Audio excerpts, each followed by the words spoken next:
राधे राधे। ओम नमः शिवाय। आप सभी का बानी भक्ति चैनल पर बहुत बहुत स्वागत है। आज की वीडियो में हम श्री शिव पुराण महात्म्य के बारे में सुनेंगे। तो चलिए शुरू करते हैं आज की वीडियो। सुत जी द्वारा शिव पुराण की महिमा का बड़ा ही सुंदर वर्णन किया गया है। श्री सैनक जी ने पूछा, महाज्ञानी सुत जी, आप संपूर्ण सिद्धांतों के ज्ञाता हैं, कृपया मुझसे पुराणों के सार का वर्णन करें। ज्ञान और वैराग्य संक्षिप्त भक्ति से प्राप्त विवेक की वृद्धि कैसे होती है तथा साधु पुरुष कैसे अपने काम क्रोध आदि विकारों का निवारण करते हैं। इस कलयुग में सभी जीव असुरी स्वभाव के हो गए हैं, अतः कृपा करके मुझे कोई ऐसा साधन बतलाइए जो कल्याणकारी एवं मंगलकारी हो तथा पवित्रता लिए हो। प्रभु, वह ऐसा कौन सा साधन है जिससे मनुष्य की शुद्धि हो जाए और उस निर्मल हृदय वाले पुरुष को सदैव के लिए शिव की प्राप्ति हो जाए। तब सुत जी ने ऋषियों से कहा कि आप सब धन्य हैं जो आपके हृदय में शिव जी की कथा सुनने की इच्छा जागृत हुई है। इस शास्त्र का वर्णन भगवान शिव ने अपने श्रीमुख से श्री सनत कुमार से किया था, इसलिए इसे शिव पुराण भी कहते हैं। इसके पठन मनन और श्रवण से कलयुगी मनुष्य का मन शुद्ध हो जाता है तथा शिव पद की प्राप्ति हो जाती है। जो फल दान एवं यज्ञों को करने से प्राप्त होता है, वही फल शिव पुराण के श्रोताओं को प्राप्त होता है। इस ग्रंथ की 7 संहिताएं हैं, जो कि इस प्रकार हैं: विंध्येश्वर, रुद्र, शतरुद्री, कोटि रुद्री, उमा संहिता, कैलाश संहिता, वायु संहिता। आत्मवेता मनुष्य को इस पुराण का हमेशा अध्ययन करना चाहिए। अब मैं तुम्हें पापी देवराज की मुक्ति की कथा सुनाता हूँ, ध्यान पूर्वक सुनो। सुत जी बोले, हे ऋषियों, जो व्यक्ति दुराचारी, पापी, विलासी एवं दुष्ट होते हैं, वे भी देवराज की मुक्ति कथा के द्वारा पवित्र हो जाते हैं।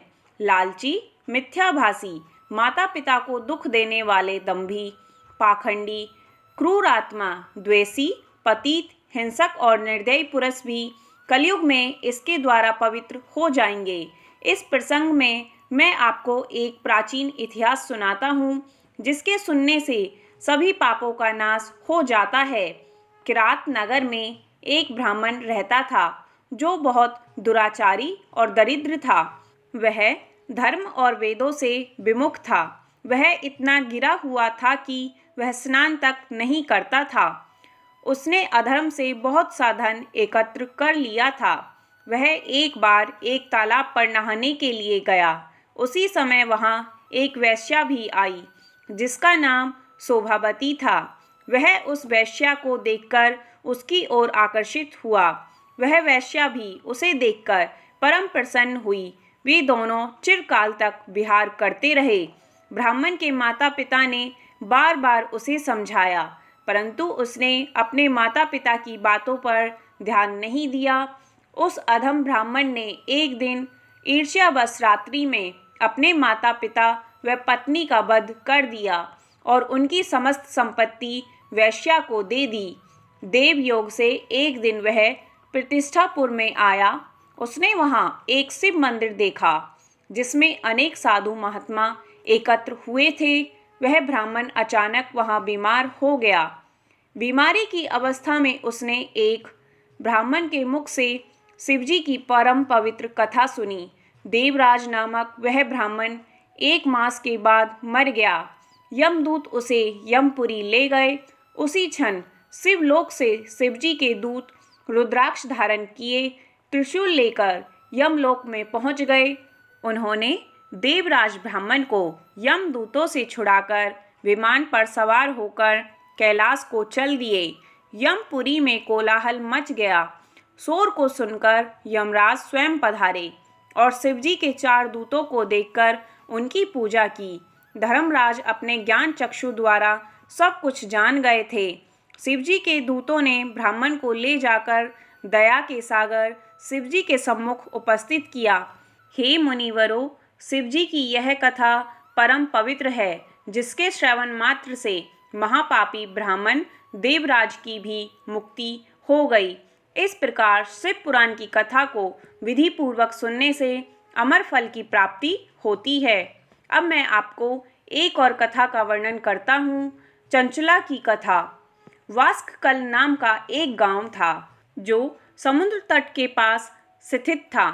उस ग्राम के निवासी स्त्री पुरुष सब दुष्ट प्रकृति एवं पाप बुद्धि के थे। मनुष्य पशुवृत्ति वाले और स्त्रियां व्यभिचारिणी प्रकृति की थीं। उस गांव में एक ब्राह्मण रहता था, जिसका नाम बिंदुक था। उसने अपनी कामातुरवश रूपवती पत्नी चंचला के होते हुए भी एक वेश्या के कोठे पर जाने लगा। इस कारण वह धीरे धीरे अपनी पत्नी से विमुख होता गया। कुछ समय तक तो चंचला अपने काम के वेग को सहन करती रही, परंतु दीर्घ समय तक वह अपनी इंद्रियों पर नियंत्रण न रख सकी। वह एक जार से रति करने लगी। एक दिन बिंदुक ने अपनी पत्नी चंचला को परपुरुष के साथ रमन करते पकड़ लिया। वह क्रोध से भर गया। जार पुरुष तो डरकर भाग गया, परंतु बिंदुक अपनी पत्नी चंचला की मुक्कों से पिटाई करने लगा। चंचला अपने पति से बोली कि जब आप मुझे छोड़कर वैश्यागमन करते हो तो मुझे कितना दुख होता है। कभी आपने इसका अनुमान लगाया है मैं अपनी काम वासना को दीर्घ काल तक किस प्रकार दबाए रख सकती हूँ। पत्नी की बातें सुनकर दुर्बुद्धि बिंदुक ने कहा कि हे प्रिय, तुम ठीक कहती हो। तुम निर्भय होकर जार पुरुषों के साथ विहार कर सकती हो, परंतु उसके बदले में उनसे धन कमाओ। उस धन से हम दोनों का बहुत भला होगा। चंचला ने पति की आज्ञा को मान लिया और पति पत्नी दोनों कुकर्म के मार्ग पर चलने लगे। समय आने पर चंचला के पति बिंदुक की मृत्यु हो गई। वह नरक लोक में अनेक दुख भोगकर पिशाच योनि में पैदा हुआ। अचानक इसके बाद चंचला भ्रमण करती हुई गोकर्ण क्षेत्र में पहुंची। वहां उसने मंदिर में एक पंडित जी को शिव पुराण की कथा सुनाते हुए देखा। वह दत्तचिंत होकर कथा सुनने लगी। उसने कथा में जार पुरुषों में आसक्त स्त्रियों के दुष्परिणाम नरक भोग की व्यथाजनक बात सुनी तो वह कांपने लगी। कथा के समाप्त हो जाने पर सब लोगों के चले जाने के पश्चात चंचला कथावाचक ब्राह्मण के चरणों में सिर रखकर बिलखने लगी। ब्राह्मण द्वारा पूछने पर उसने अपनी सारी कथा सुना डाली। पश्चाताप करती हुई अपने उद्धार का उपाय वह पूछने लगी।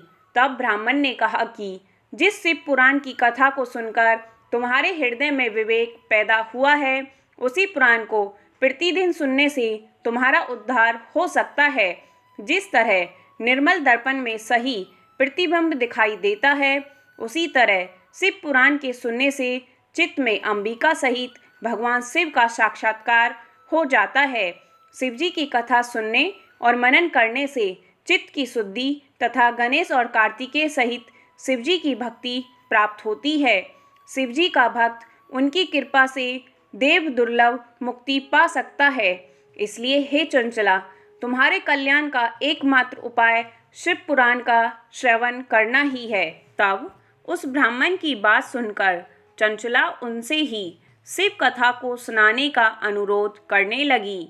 ब्राह्मण ने उनकी प्रार्थना को स्वीकार कर लिया। चंचला ने पंडित द्वारा बताई गई विधि से स्नान किया।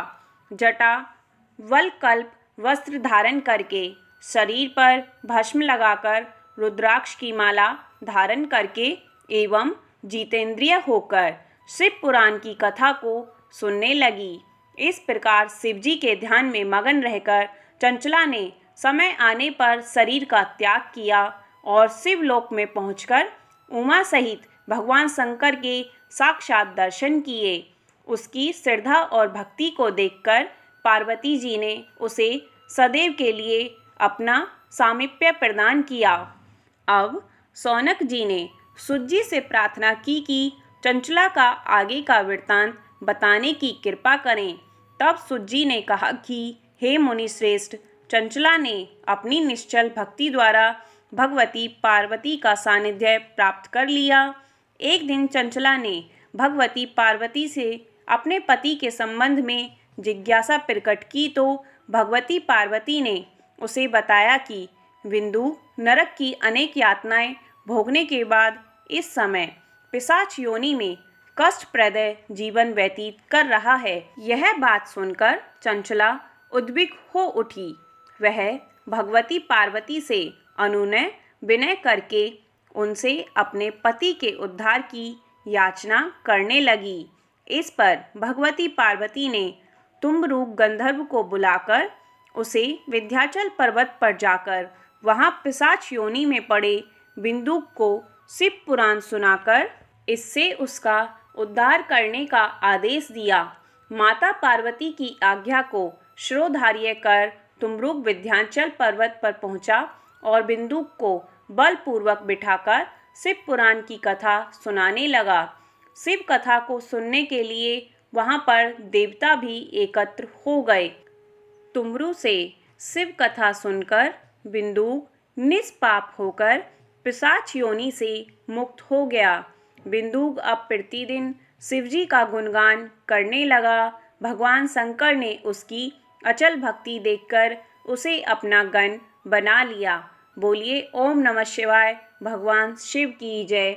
आज की वीडियो देखने के लिए आप सभी का धन्यवाद। राधे राधे।